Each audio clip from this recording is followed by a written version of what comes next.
We all know that genetics play a role in child development and in shaping the character of the adult. But how about the environment?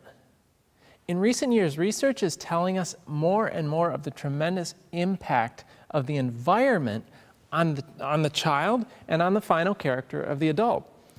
The environment plays a tremendous role in shaping and molding the young child. What's even more amazing, modern science is now telling us that the environment can literally alter the genetics. What a responsibility for parents and educators. There's an amazing illustration of this fact from the pages of history. Study the lives of the great men of history. Men, the noblest of all ages, men from Bible times like Abraham and Jacob and Joseph and Moses and David, Elisha, Elijah. Men from later ages like reformers like Martin Luther and John Wycliffe. Missionaries like David Livingstone. Men who have most worthily filled positions of trust and responsibility, whose influence has been the most effective for the uplifting of society. I actually have a list here of 21 character qualities that I've put together that I've noticed in these men. It's really quite astounding. Here we go. They had every faculty developed. They had vigorous, elastic faculties, able to tackle new ideas and difficulties. They enjoyed physical strength. They were courageous. They were perseverant. They were self-reliant. They were self-controlled. They were satisfied with natural pleasures. They chose wholesome companions. They were temperate in their habits. They were governed by principle. They had a sense of purpose. They used cause to affect reasoning. They were pure. They were strong. They were true. They had good mental power. They had a buoyancy of spirit which kept them from being easily discouraged. They were able to plan, to execute. They were steadfast in resisting evil. And lastly, they were a positive power for good in the world. Studying the lives of these men and the wonderful character qualities they possessed naturally begs a question, though. What was their childhood like? If environment is so important in determining the character of the adult, then what environmental factors help shape their characters? Amazingly enough, despite vast differences in time periods in which these men and women lived, they all have common factors in their childhood. There are, of course, many factors involved, but I have here a list of 9 that I found to be very important and very prominent in their early lives. 9 environmental factors that they all experienced and that helped develop these characteristics. Number 1, they had an active lifestyle. Number 2, they often needed to depend upon their own resources, even as children. Number 3, they were sheltered from evil influences early in life. Number 4, they early learned to work. Number 5, they had to struggle with difficulty and hardship early in life. 6, they experienced poverty early in life. 7, they did not spend their youth in amusement. 8, they had very little luxury in their early lives. Number 9, many of them were raised in country homes. There's a paragraph from the book The Adventist Home that illustrates this so well. How many of these, speaking of a previous list of great men, how many of these were reared in country homes? They knew little of luxury. They did not spend their youth in amusement. Many were forced to struggle with poverty and hardship.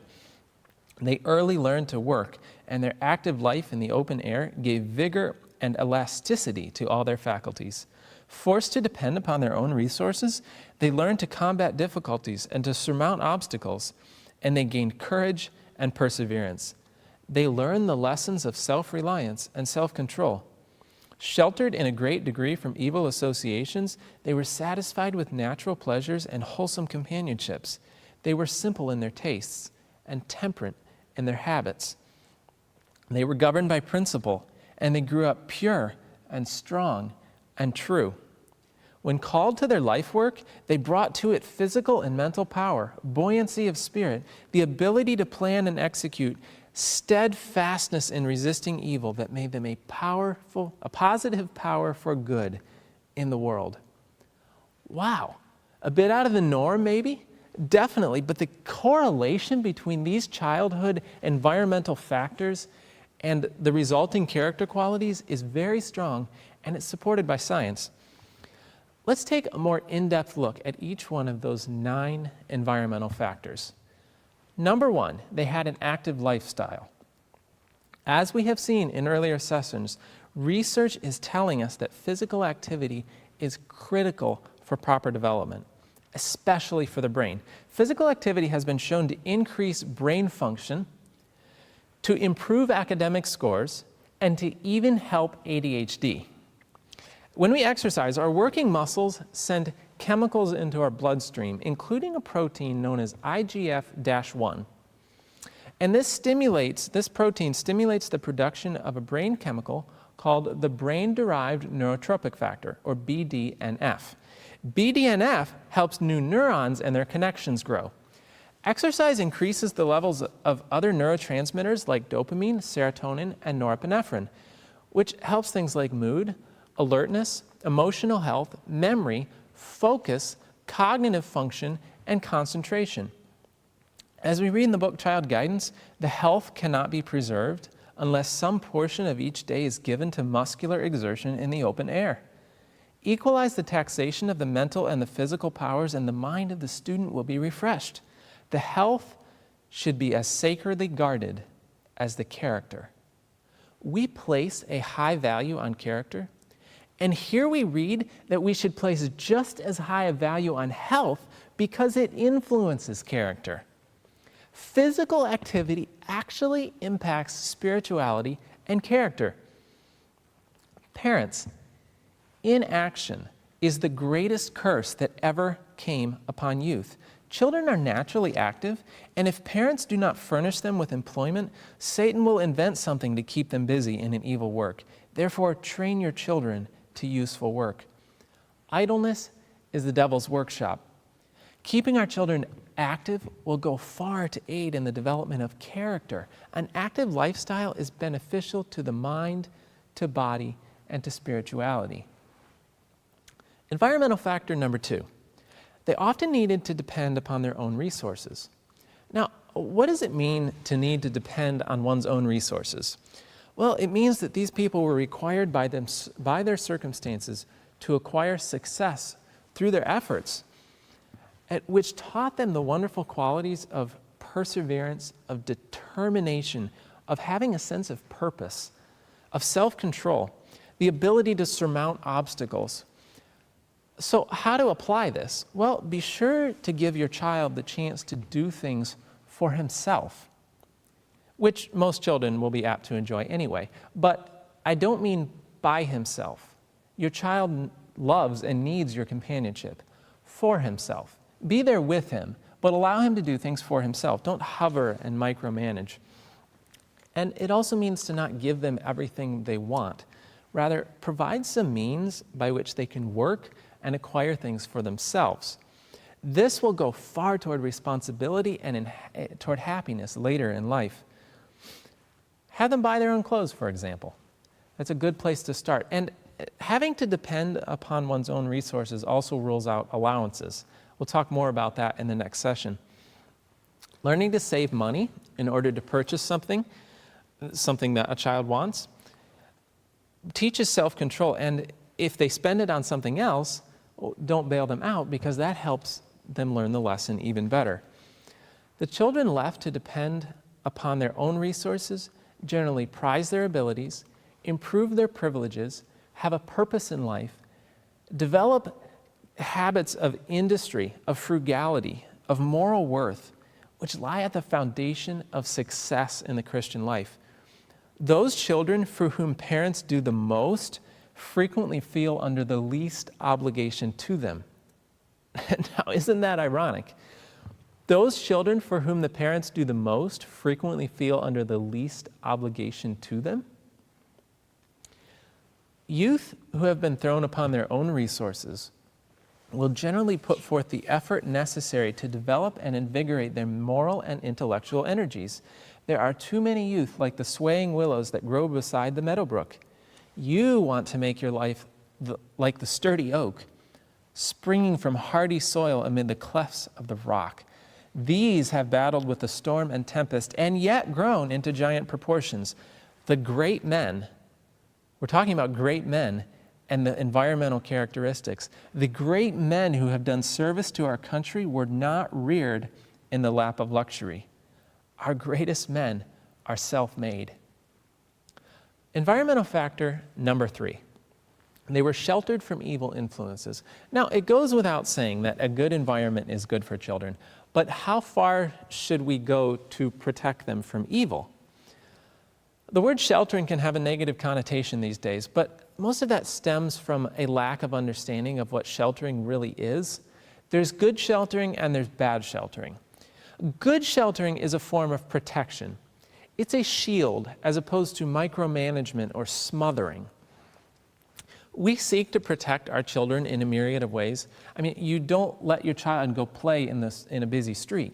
You protect them. You do anything to prevent physical harm to them, but too often we're afraid to extend this protection to our children's moral experiences, to their spiritual training, to life influences and relationships, to emotional well-being. We need to flip this around. Anyone with experience in agriculture would know that one must be careful with young plants to protect them from injury while young, so that they can grow strong and healthy. They can't just be put outside and ignored. They must be protected from inclement weather, from pests, from disease. If they aren't properly protected while young, they can suffer damage which will injure them for life, and the same for children. They must be protected and shielded from evil while young to prevent lifelong injury. A mature plant can withstand a lot of stress and abuse if it has been protected while young and not damaged while young. The same with children. Children will be able to handle the great evils of the world that we live in if they've been protected from evils while young. So the next time someone accuses you of sheltering your children, thank them for the compliment. Little do parents consider that injurious impressions are far more readily received by the young than our divine impressions. Therefore, their association should be the most favorable for the growth of grace and for the truth revealed in the Word of God to be established in the heart. When a wrong impression is left upon the mind in youth, a mark is made. Where? Not on sand, but on enduring rock. In the selection of a home, parents should not be governed by temporal considerations merely. It is not altogether a question of the place where they can make the most money, or where they will have the most pleasant surroundings or the greatest social advantages. The influences that will surround their children and sway them for good or evil are of more consequence than any of these considerations. Parents, guard your children. Protect them from evil that may leave impressions, injurious impressions upon the soft sand of their character. Number 4, they early learned to work. Now, an early training in work, usually through the daily duties of the home, teaches many beneficial things. Research clearly tells us that an early foundation of responsibility will go far towards success in life. According to the veteran educator, Dr. Lisa Stamps, children who are not expected to be responsible may feel unworthy and have low expectations for themselves. Work and responsibility is one of the best ways to develop the intellect, to develop cause-to-effect reasoning, to help organization of the mind, to help hand-eye coordination. It strengthens the neural pathways of problem solving as long as the parent doesn't problem solve for the child. And according to the renowned professor and psychologist, Dr. Michael Posner, the training of attention in tasks at home actually transfers to academics later in life. Work also teaches perseverance. Completing a task often requires some stick-to-itiveness. Teach your children to stick with a project until it's completed. Allow them to suffer the natural consequences of not completing something. Help your child realize that the process is just as important as the final result. Work and responsibility helps teach time management. Determine the tasks that need accomplished and involve your children in setting up a schedule for their accomplishment. And they'll learn that being tardy about finishing one task will leave a shorter amount of time for the next, and allow your child to experience those natural consequences. Work and responsibility can help with discipline problems. Many discipline problems arise from three things: the child's underlying natural desire to feel like they can do something. Number two, the child not having a sense of purpose. And number three, the child not feeling needed, like a genuine part. And from an early age, work and responsibility provide wonderfully, in a natural way, for children to feel like they are capable of doing something. It can help give them that sense of purpose, no matter how small the goal may be, and it definitely helps them feel like they are a genuinely needed part of the family. Parents, again, don't over-control. Don't just arbitrarily assign tasks, but rather give your children a part to play in the household with duties that will naturally allow them to feel that they're a part of the family. Involve your children in selecting chores, in setting rules for their completion, and in determining the consequences for incompletion. When children have a vested interest in their actions, they are more likely to carry out their responsibilities. Involvement in work and responsibility in the household can also help develop good communication skills. Hold family meetings about what needs to be done in the home. Let each child talk, and encourage everyone in the family to dialogue together, to help understand each other, to help communicate well, to discuss tasks and accomplishments and mistakes. Communication is also often a must to work together, to accomplish a task together. The family that works together communicates together. Work helps develop decision-making abilities and cause-to-effect reasoning. God gave us the power of choice, and He wants us to have good decision-making abilities, especially in the times that we live now. And I'd like to take a moment to discuss cause-to-effect reasoning in particular. The ability to use cause-to-effect reasoning enables one to think about the implications of a decision or an action. We should have strong reasoning abilities to make wise choices in our Christian walk. Teach your children to reason from cause to effect. We read in the book Child Guidance. Children must be trained to weigh their actions, to reason from cause to effect, to measure the eternal loss or gain given of the life given to serve the purposes of the enemy or devoted to the service of righteousness. Studying from cause to effect should be part of your child's education. God has blessed us with reasoning powers so that we may trace from cause to effect. We must individually lay hold on the hope set before us in the gospel. There are many who believe without a reason on which to base their faith, without sufficient evidence as to the truth of the matter. If an idea is presented that harmonizes with their own preconceived opinions, they are all ready to accept it. Why? They do not reason from cause to effect. Their faith has no genuine foundation, and in a time of trial, they will find that they have built upon the sand. That's a reference to the story in the Bible about the man who built his house on the sand. He didn't reason very well from cause to effect. Cause to effect reasoning is essential in spiritual decision-making, in spiritual strength. God desires His workers to gain daily an understanding of how to reason logically from cause to effect, arriving at wise, safe conclusions. He desires them to add to the strength of their memory. We cannot afford to make mistakes. So cause to effect reasoning can actually help us avoid making mistakes. Through false education, though, we often discourage the ability of cause to effect reasoning. As we've read earlier in this series, an education derived chiefly from books leads to superficial thinking. Practical work encourages close observation and independent thought. Rightly performed, it tends to develop that practical wisdom which we call common sense. It develops ability to plan and execute, strengthens courage and perseverance, and calls for the exercise of tact and skill. Cause to effect reasoning is definitely part of common sense. And we see here that practical work helps develop this ability. Through work and responsibility, children learn, they better learn to weigh the consequences of their actions, and they learn cause-to-effect reasoning.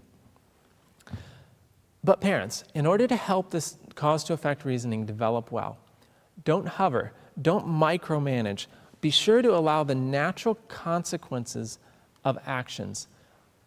Let your children learn from experience. Let them make mistakes and suffer those natural consequences. Experience really is a great teacher. Let them play too close to the creek and fall in the mud. They wash and they just learned cause to effect. If they forget to put the spoons on the table when it's their turn, don't say anything. They'll soon realize it's very difficult to eat soup with a fork. So they'll realize their mistake on their own and can go get the spoons, and it just saved you having to remind them for the next 40 meals to remember to do the spoons. If they want to carry something that's too heavy for them, well, let them try. They can learn from experience what they are capable of. If they step on the end of the garden rake, the handle will swing up and hit them in the head very hard. Trust me, I know, and I didn't make that mistake again. If they want to carry a bucket on their head, let them try. I had a lot of practice with this as a kid, usually with a compost bucket, full of these gooey food scraps headed to the garden. I was headed out to the garden with it one day, carefully balanced on my head, and I'll save you the gory details, but that was the last of my practice sessions. Despite the warning of my mom, I didn't stop until I had experienced that from cause to effect.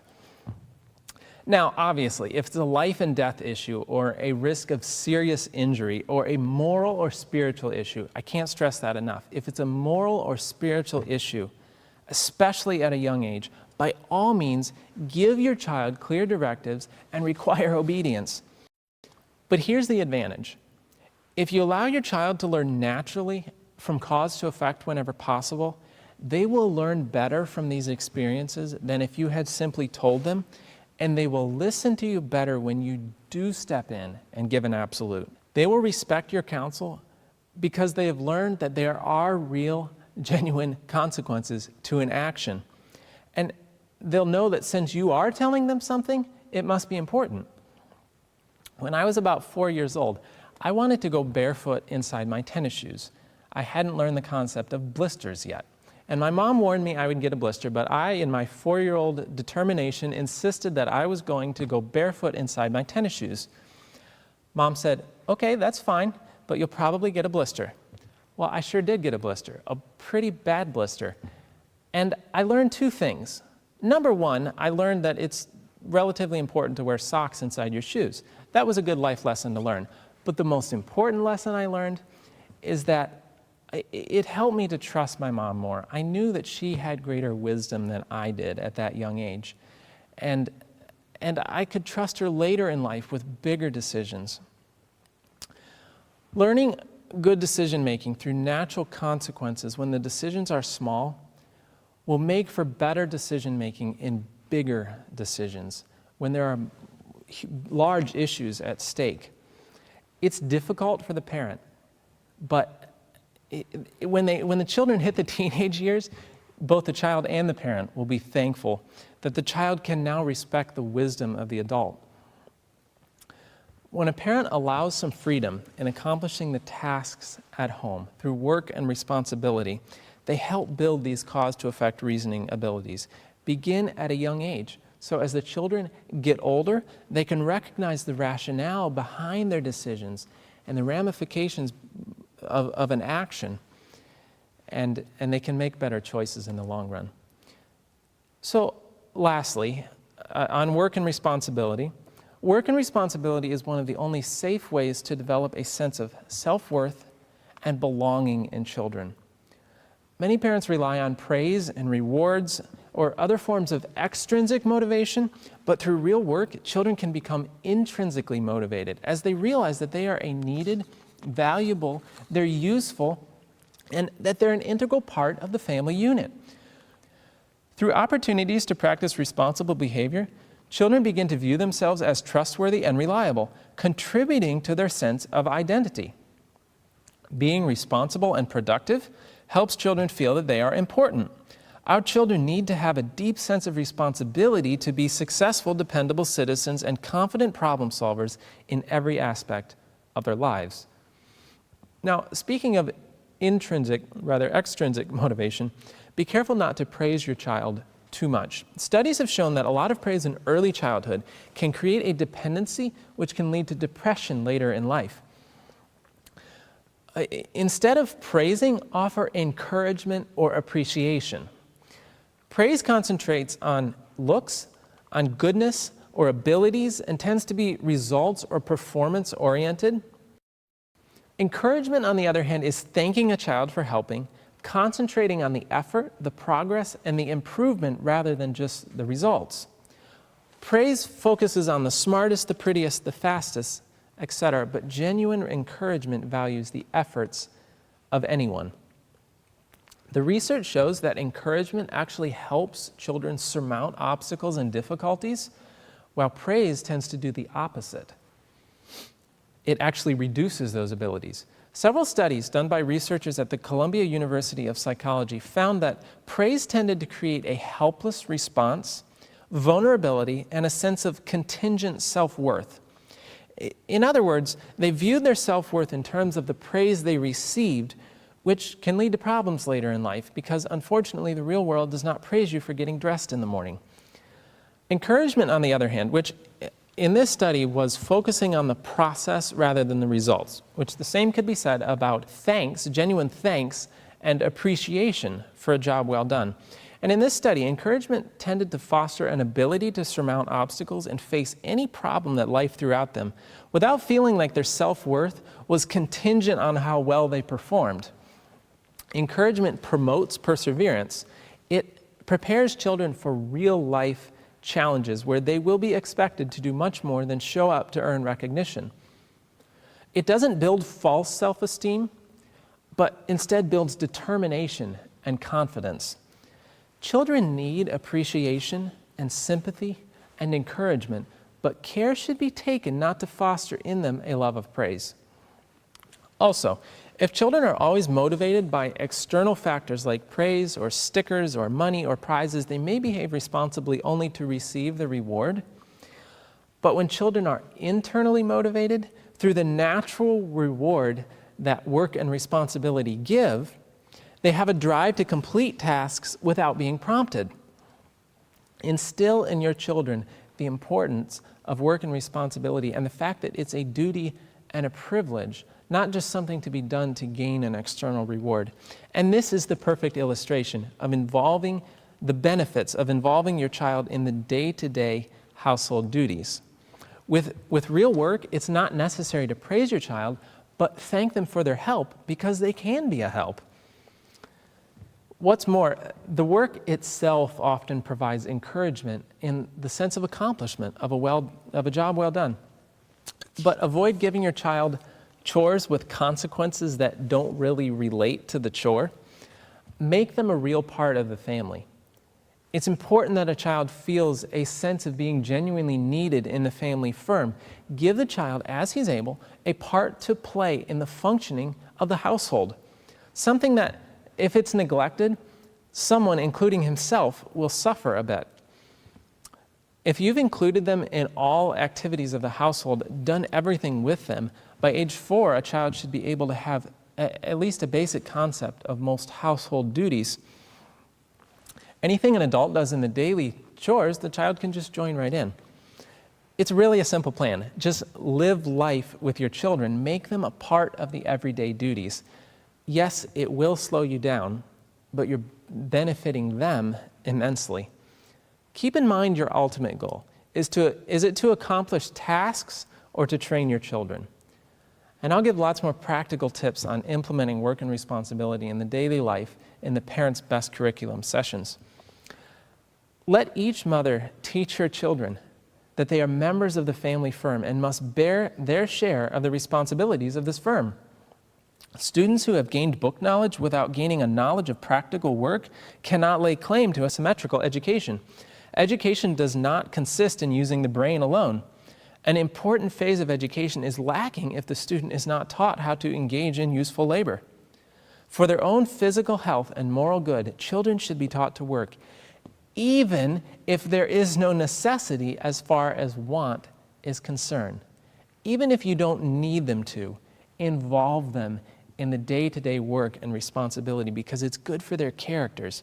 If they would have pure and virtuous characters, they must have the discipline of well-regulated labor, which would bring into exercise all the muscles. The satisfaction that children will have in being useful and in denying themselves to help others will be the most healthful pleasures they ever enjoyed. Parents, even if it's not necessary, even if you don't really need them, teach them to work. In the faithful performance of the simple duties of the home, boys and girls lay the foundation for mental, moral, and spiritual excellence. Are you wanting to encourage mentally, morally, and spiritually strong young people? Lay that foundation through the work and responsibility early in life.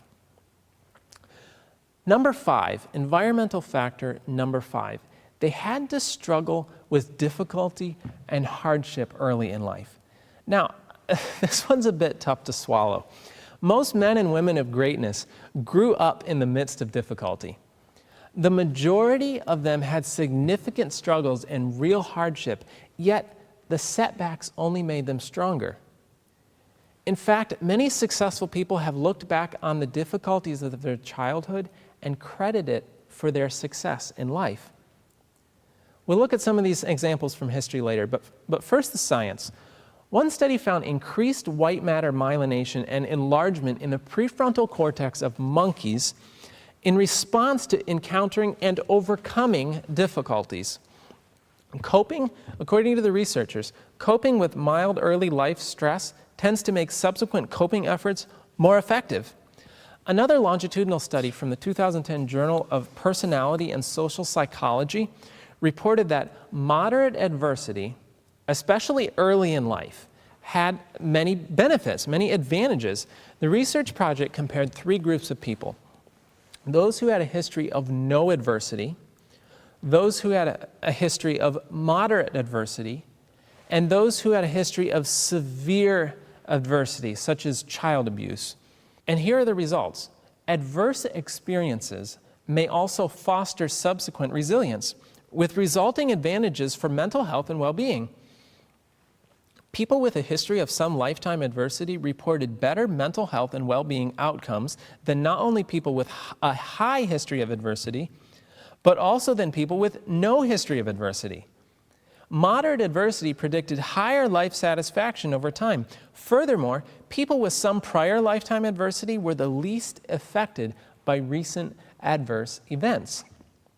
The defining factor in these studies was that the adversity had a hope of recovery, as it was termed. In other words, the difficulties were surmountable and the individual was able to overcome them, which led to benefits. Severe adversity or abuse with no hope of coming out of the situation tended to have very negative consequences. Studies have actually found that children who have experienced severe abuse or trauma early in life, they actually have suffered brain damage from their experiences. It alters their minds in harmful ways, making them unable to handle further stress in a normal manner. But amazingly enough, the researchers found that those who had experienced little or no adversity early in life actually performed the same as those who had experienced this terribly damaging, severe adversity and abuse early in life. The study concluded that those who had experienced moderate adversity were, quote, more likely to appraise situations positively, in other words, perceiving them as more manageable, more emotionally stable, and better able to cope psychologically and physiologically with difficult stressors and minor challenges.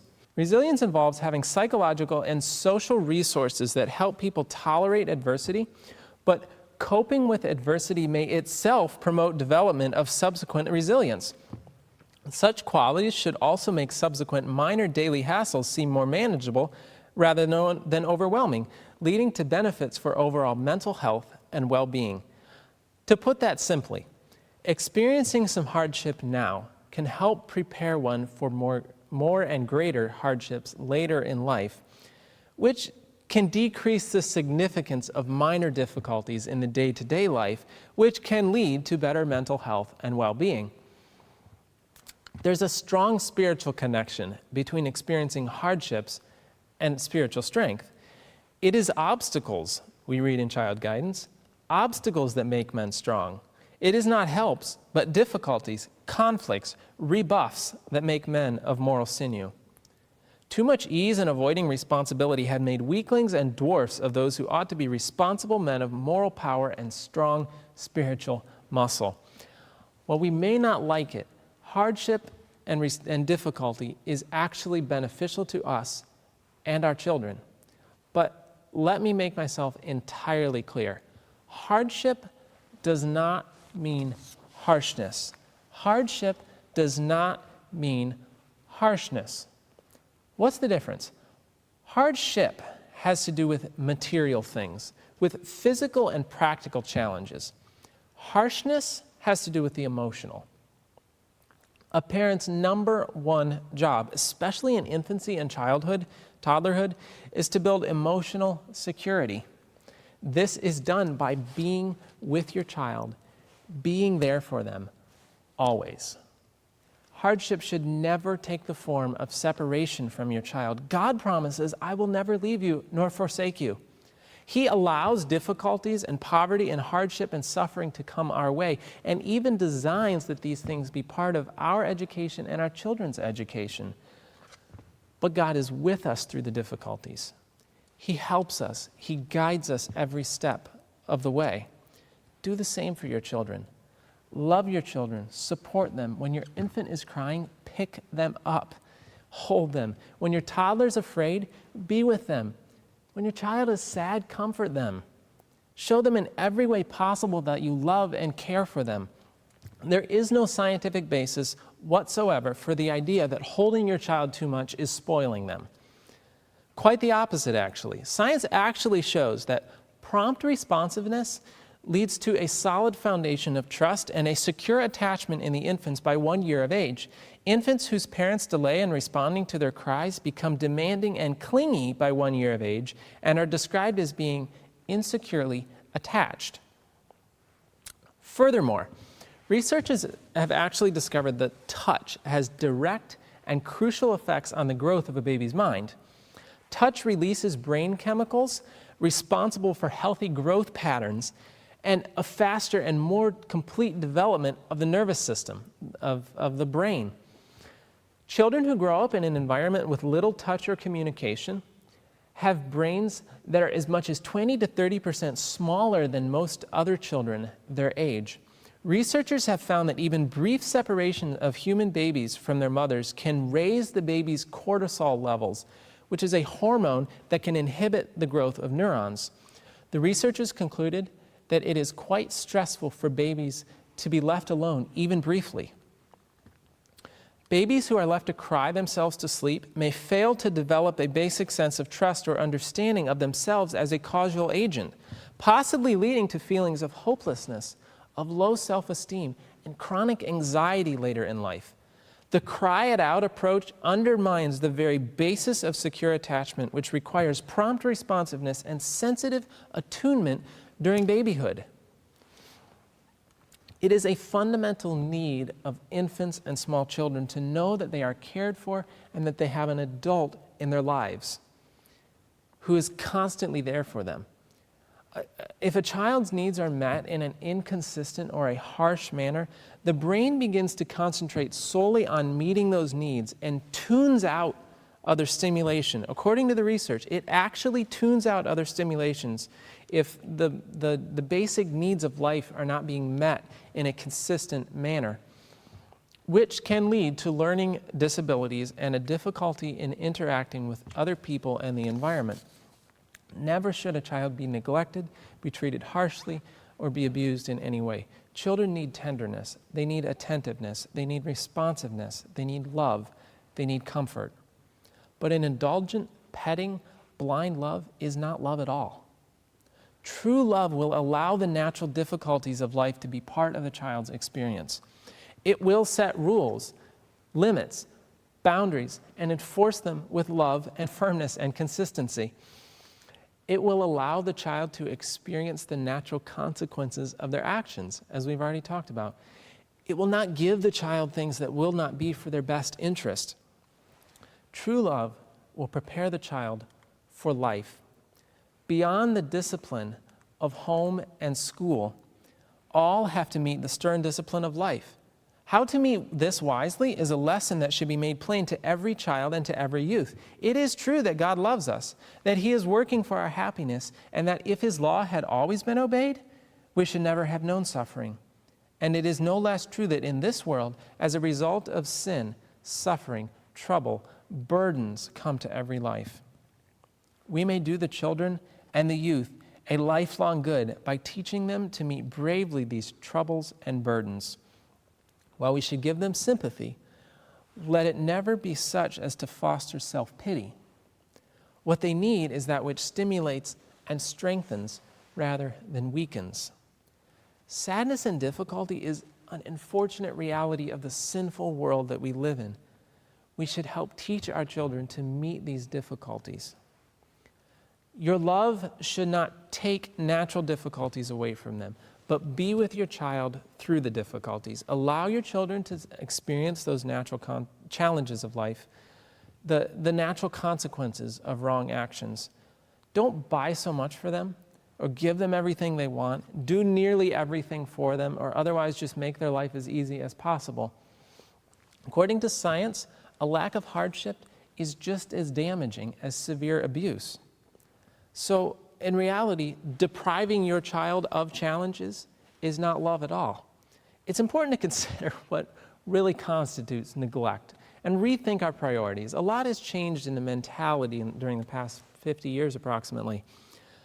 As much as your child tries to make you think it is, a lack of a cell phone does not constitute child abuse. Number 6, they experienced poverty. In addition to hardship, another of these environmental factors of these amazing people was a life of poverty. A lack of means has many times been more of a blessing than a curse. To many young people, it has helped develop habits of industry and thrift. Not that we all need to go throw our money away and live in poverty. That's not what this is saying. But it's an encouragement to those with means to live simply, and an encouragement to those without means that perhaps the poverty is actually a blessing in the long run. Furthermore, studies have found that single-income families typically produce more spiritually strong young adults, primarily due to the increased parent-child, typically mother-child, interaction.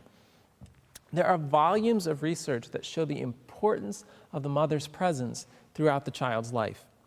Mothers, you have the most important job on the planet. The king upon his throne has no higher work than the mother. We read in the book Adventist Home. She has in her power the molding of her children's characters, that they may be fitted for the higher immortal life. An angel could not ask for a higher mission, for in doing this work she is doing service for God. Let her only realize the high character of her task, and it will inspire her with courage. Let her realize the worth of her work and put on the whole armor of God, that she may resist the temptation to conform to the world's standard. Her work is for time and for eternity. Many mothers feel that they have to bring an income into the family. And while this may be true in some instances, perhaps a lack of resources would actually prove a blessing in the long run, a blessing to the children, and would also allow the mother more time to spend with her children, which is so important. It is her most important job. Rethink the priorities. What really is poverty? Is that cell phone or the internet or the second car really that important? I know a young man, a spiritually strong young man, that said that he grew up in a single income family, but it was single income because his mom was a single mom, and yet she still chose to stay at home with her children as much as possible. They had no phone, they had no internet, they had no car. They grew a garden and would go up and down the street peddling vegetables in his little red wagon just to try to make ends meet. But the mother remained dedicated to her children despite it all, and that lack of means drew them together as a family. they were able to connect better, and this young man grew up to true spiritual strength. Poverty, in many cases, is a blessing, for it prevents youth and children from being ruined by inaction. Cut the expenses, devote yourself to your children, consider their eternal well-being, and even if you do experience some real poverty, your children will be blessed, and most importantly, you will receive the eternal blessing from God. In every home, there should be taught lessons of self-denial. Fathers and mothers, teach your children to economize. Riches and idleness are thought by some to be blessings indeed. But those who are always busy and who cheerfully go about their daily tasks are the most happy and enjoy the best health.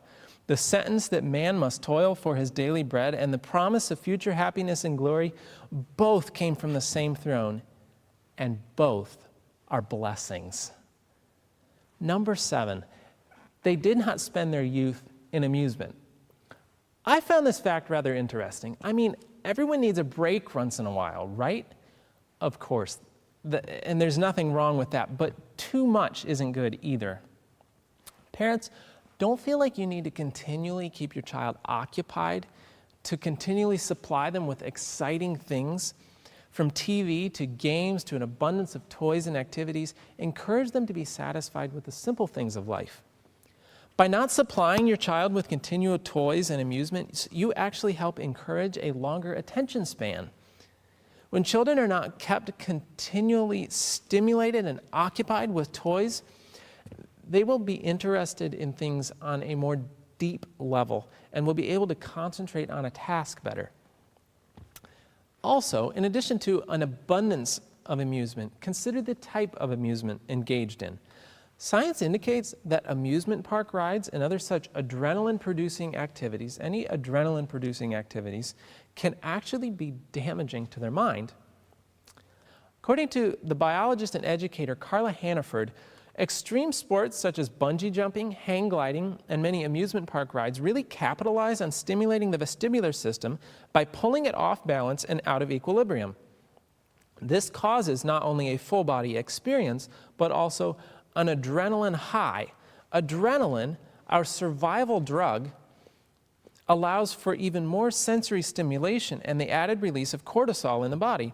Fun as these activities may seem, they come at a certain cost, since adrenaline and cortisol inhibit and destroy new nerve cell growth and development. Now, one word of clarification though. If you watch children playing, you've noticed that they enjoy hanging upside down or spinning or jumping or otherwise getting dizzy. And this is perfectly normal and actually necessary to good brain development. Spinning and hanging upside down helps develop the cerebellum, which is critical for learning. And the fluid in the semicircular canals of the ear is thin and watery in children, and then it thickens in response to hormonal changes during puberty. Children don't experience the vestibular system stimulation in the same way that adults do. The natural activities, the ones they use their own arms and legs to produce, are very healthy and good for the brain. It's the unnatural, highly stimulating ones that are not. Children love to have fun. To laugh, to play catch, to play hide and seek, to play non-competitive games is not harmful amusement, especially when the parents join in. Parents, join in with your kids. Join them in their playtime. Have fun together as a family, but avoid overstimulating amusements. Many have turned away from God's plan to follow human inventions to the detriment of spiritual life. Amusements are doing more to counteract the workings of the Holy Spirit than anything else, and the Lord is grieved. The more quiet and simple the life of the child, the more free from artificial excitement, and the more in harmony with nature, the more favorable it is to physical and mental vigor and to spiritual strength. Factor number 8, they knew little of luxury. We live in a push-button society, an immediate gratification environment. We expect the car to start when we turn the key. We expect the weather forecast to come on at the click of a button, the water to turn on at the turn of the faucet. We text and email at the tap of a finger. We think we're deprived if we don't have constant internet access. And while these may be helpful in ways, they sort of change our mentality on things. And it's important that children learn to work for what they get, to be content with the basic necessities of life, to experience some delayed gratification. They should learn to practice economy. Many parents, having struggled with difficulty and poverty early in life, want to give their children the opportunities that they feel they missed out on, but not realizing that they're denying their children of the very opportunities that have made them successful. Thankful hearts and kind looks are more valuable than wealth and luxury, and contentment with simple things will make home happy if love be there. Consider for a moment the lives of the Waldenses, names that are now synonymous with a firm stand for the right. In a time of spiritual darkness, they were a bulwark against the assaults of the enemy. They were true Christians. They had a moral rectitude that every godly parent wants for their family. But consider the environment they chose for their children. This comes from the wonderful history book, The Great Controversy. The Waldenses had sacrificed the worldly prosperity for the truth's sake, and with persevering patience they toiled for their bread. Economy and severe self-denial formed a part of the education which their children received as their only legacy.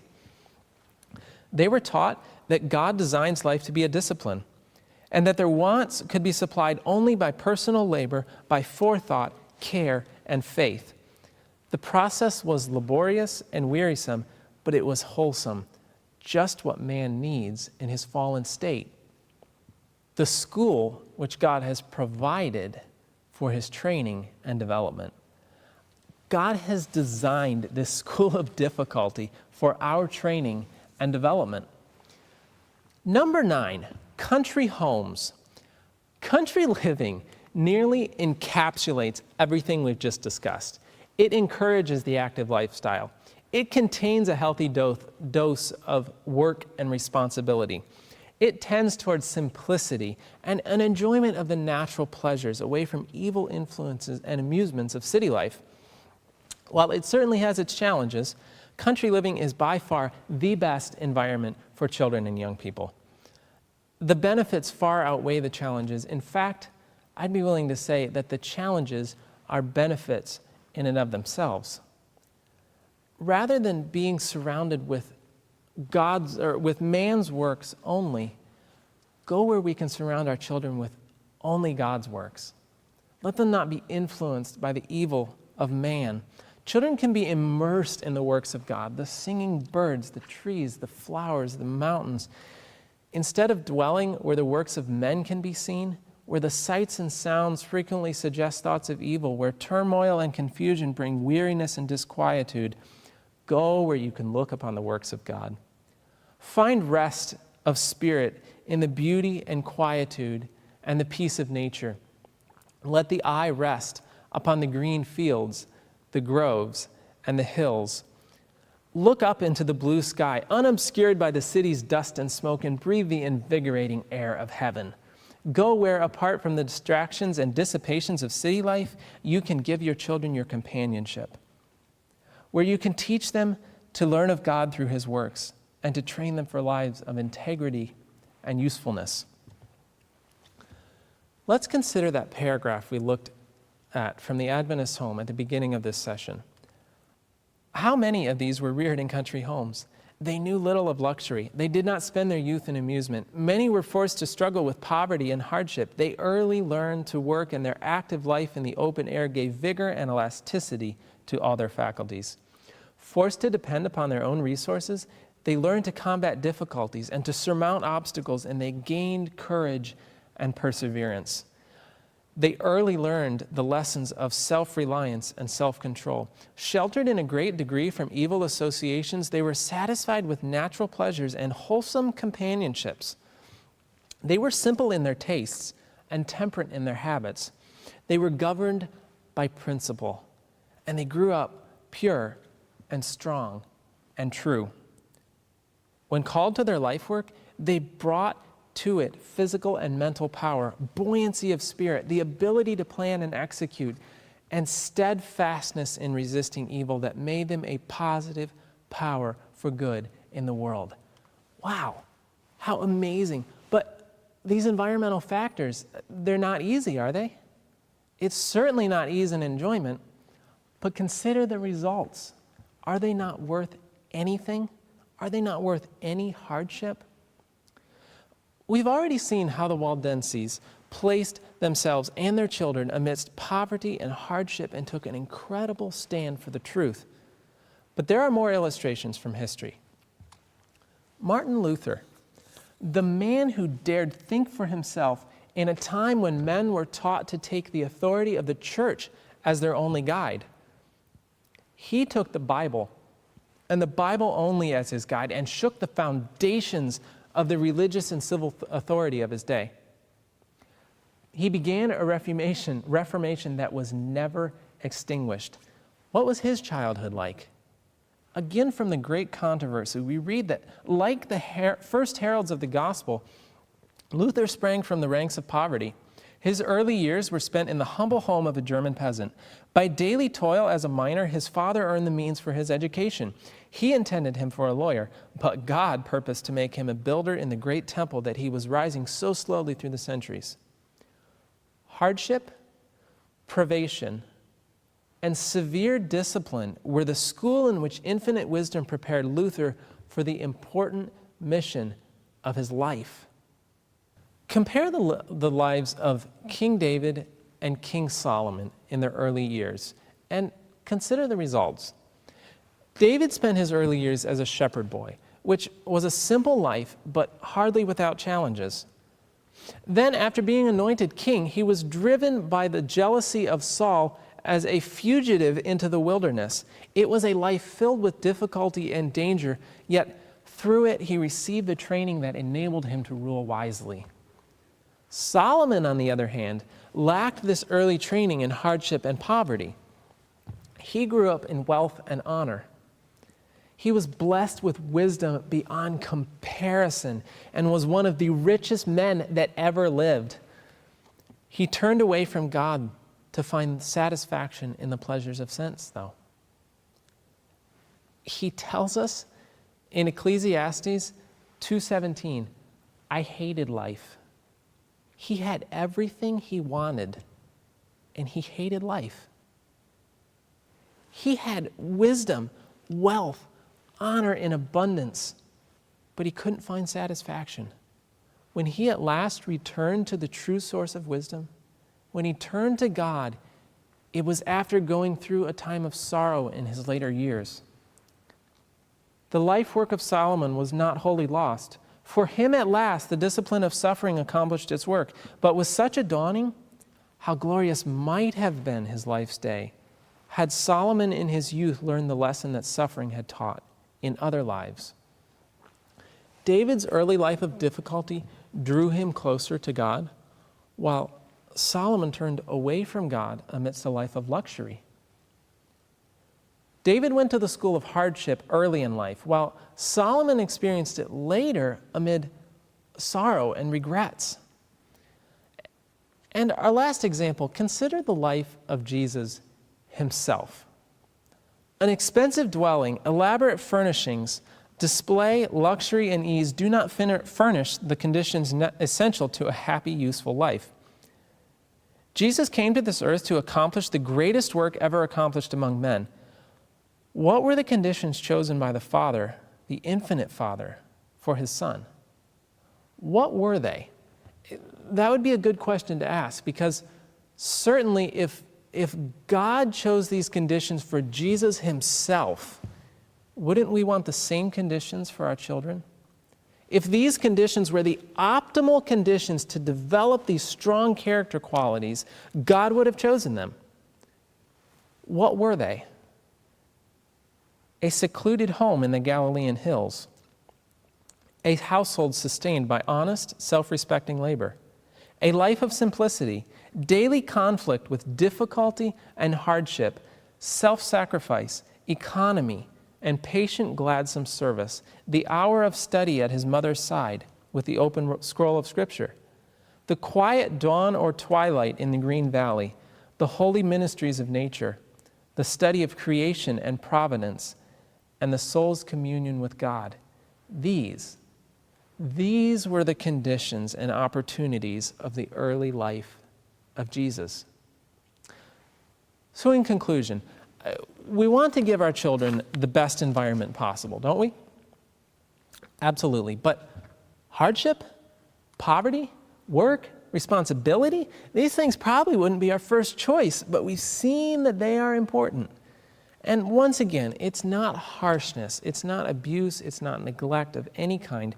Children need loving, secure homes. It's the natural difficulties. It's the absence of spoiling. It's not easy, but the school of hardship is the best one to help develop perseverant, steadfast resistance of evil. It will help make strong, principled Christians, committed Christians. Remember that list of character qualities we saw at the beginning? They had every faculty developed. They had vigorous, elastic faculties, able to tackle new ideas and difficulties. They enjoyed physical strength. They were courageous. Standing for truth and righteousness takes some courage at times. They were perseverant. They were self-controlled. Being a Christian often takes some self-control. They were satisfied with natural pleasures rather than the so-called pleasures of sin for a season, as in Hebrews 11:25. They chose wholesome companions. They were temperate in their habits, and this is commanded in the Bible. They were governed by principle. A life governed by principle is less likely to fall to temptation. They had a sense of purpose. As a young person myself, I can say that a big reason our young people are leaving the church is due to a lack of a sense of purpose. Cause to effect reasoning. We've already seen how important this is for spiritual strength.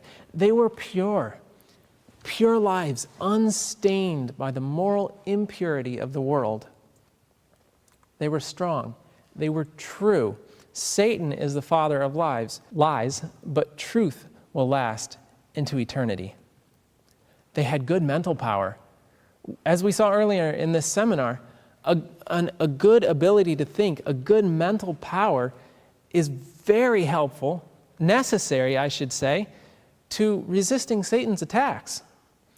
They had a buoyancy of spirit which kept them from being easily discouraged. They were happy Christians. They were steadfast in resisting evil. They were a positive power for good. We need more positive power, positive influences in our world. So remember, love your children. Be there for them always, but don't spoil them.